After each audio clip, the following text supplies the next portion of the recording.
सरकारच्या लाडकी बहीण योजनेवरून राज ठाकरे यांनी टोलेबाजी केली। लाडकी बहीण भावापेक्षा लाडका मतदार योजना आणा असं राज ठाकरे यांनी म्हटलंय। लाडका मतदार योजना आणल्यास सर्वांना पैसे वाटायला मोकळे होतील।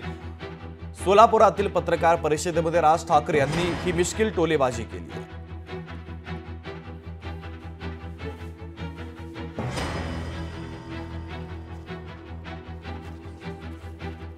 लाडकी बहीण लाडका भाऊ या सगळ्या गोष्टी करण्यापेक्षा लाडका मतदार असं एकदा करून टाका, म्हणजे सगळ्यांनाच पैसे वाटायला मोकळे।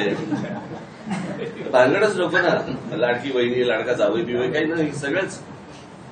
राजसाहेबांची सूचना अतिशय योग्य आहे आणि त्यांच्या सूचनेनुसार लाडका बहीण लाडका भाऊ हे लाडका मतदारांसाठीच आहे। कारण का लाडका भाऊ आणि लाडकी बहीण हे आमचे लाडके मतदार असल्यामुळे त्यांची सूचना आम्ही अगोदरच मान्य केली आहे आणि म्हणूनच आम्ही ती योजना बाहेर आणलेली आहे।